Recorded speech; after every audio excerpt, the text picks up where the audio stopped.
হাই, আজি আপোনালোকক এটা নতুন বিল্ডিং দেখাবলৈ গৈ আছোঁ আৰু মানুহে নতুন বিল্ডিং এনেকুৱা ধৰণৰ দেখাবলৈ চেষ্টা কৰিম যিটো বিল্ডিং আপোনালোকে চাই ভাল পাব আৰু সেই বিল্ডিংটো মানুহে দেখিছে যে আপোনালোকে ওপৰত বনায়, তেওঁলোকে মাটিৰ তলত বনাইছে বাংকাৰ আৰু সেই বাংকাৰটো আপোনালোকক মই দেখাবলৈ চেষ্টা কৰিম। ব'লক কেনেধৰণে তেওঁলোকে বাংকাৰ ভিতৰত আছে আমি সকলোখিনি দেখাবলৈ চেষ্টা কৰিম। এতিয়া মই গৈ আছোঁ আজি সেই বাংকাৰটো দেখাবৰ কাৰণে।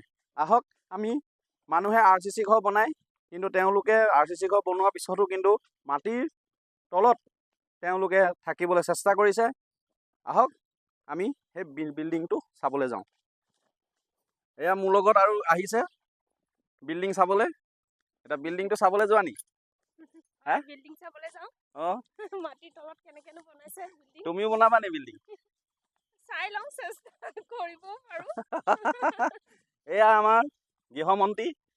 এতিয়া বিল্ডিং চাবলৈ যাওঁ আমি গৃহমন্ত্ৰীৰ সৈতে, যিটো দাম হৈছে। এতিয়া আমি ইয়াত গৈ আছোঁ।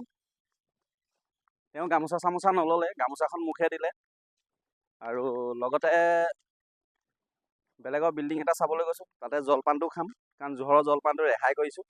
আমাৰ ঘৰলৈও আলহী আহিব, সেই জলপানটো আলহীক খুৱাম বুলি ভাবিছোঁ। আৰু কোনোবা আপোনালোকেও আহিব পাৰিব। জলপানটো থৈ দিয়া আছে, খালি সোনকালে আহিব লাগিব, নহ'লে কিন্তু জলপান দৈ গাখীৰ টেঙা হৈ যাব। ব'লক এতিয়া আমি বিল্ডিংটো আমি অলৰেডি ওচৰ পাইছোঁহি আৰু। এয়া চাওক, ওপৰলৈ বিল্ডিংটো বনাই থৈছে, কিন্তু তেওঁলোকে ওপৰত নাথাকি তললৈ বিল্ডিং বনাইছে, মাটিৰ তলত ভৰাইছে। এয়া মাটিৰ তলত দেখিছে আপোনালোকে, এইটো হ'ল মাটিৰ তলত। দেখিছেনে সেই বিল্ডিংটো মাটিৰ তলত আছে। এতিয়া আমি ইয়াৰ মাটিৰ তললৈ সোমাই যাব লাগিব, চেণ্ডেল খুলিব লাগিব চাগে। আমি খুলি লৈছোঁ। এয়া চাওক, এয়া মাটিৰ তলত সোমাই গৈছোঁ আমি। আপোনালোকেও এনেকৈ মাটিৰ তলত ঘৰ বনাব, মাটি অকণো নেৰিব। এইজন বিৰাট টিপচ মানুহ, এই দেখিছেনে? এয়া দেখিছে মাটিৰ তলত ঘৰ বনাইছে, চকীটো নবহে, চকীখন সোনকালে ভাগে বুলি, খৰ যায় বুলি। এয়া দেখিছে নাই, চিৰি দি নামি আহিবলগীয়া হৈছে তললৈ। এয়া হৈ গ'ল বাংকাৰ। এয়া দেখিছে নহয়, এইটো হ'ল বাংকাৰ। এয়া ভিতৰৰ পিনে চাওক, এই ৰুম ধুনীয়াকৈ বনাই থৈছে, একদম মাটিৰ তলত আছে। খালি চৰ্টখন অকণমান চাপৰ, এই চৰ্টখন চাপৰ অলপ, চাপৰ হ'লেও একো নাই, কিন্তু ৰুমটো ঠাণ্ডা। এই দেখিছে, এইটো চিৰি দি আকৌ ইটো ৰুমলৈ উঠি যাব লাগিব আপুনি। এনেকৈ গৈ উঠি যাবগৈ লাগিব ইটো ৰুমলৈ, গৈ থাকিব লাগিব, আকৌ এটা পাবগৈ ৰুম।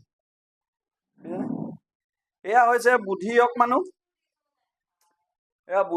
এইবিলাক। মাটিৰ তলত অকণো মাটি এৰি দিয়া নাই, এই দেখিছে। হেল্ল', এই মাটিৰ তলত ঘৰ বনোৱা মাটিৰ তলত ঘৰ বনোৱা মানুহ এয়া দেখিছে, মাটিৰ তলত ঘৰ বনাইছে।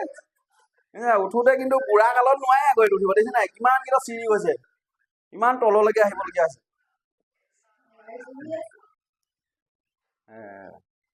এইটো আপোনালোকে যে মাটিটো বচাব বিচাৰিলে, ঘৰৰ ওপৰত ঘৰ বনাই জানো, কিন্তু মাটিৰ তলতো ঘৰ বনাই আপোনালোকক প্ৰথম দেখাইছোঁ। চীনে আক্ৰমণ কৰিব বুলি ভয় খাইছে নেকি?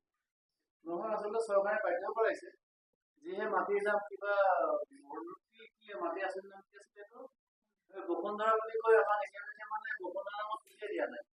সেইকাৰণে এতিয়া মাটি উপায় নাই, মাটি চৰকাৰে লৈ ল'লে মানে আপোনালোকে মাটি তলতে থাকিব, ওপৰতো লৈ লওক। আপোনালোকেও এনেকুৱা বুদ্ধি কৰিব, কাৰোবাৰ যদি মাটি আছে ওপৰতো লৈ লওক, তলতো মানে হেৰি কৰিব পাৰিব, আপুনি ঘৰ বনাই থাকিব পাৰিব। নিগনি লিখিয়াকে গাঁত এটা উলিয়াই ল'লেও হ'ব।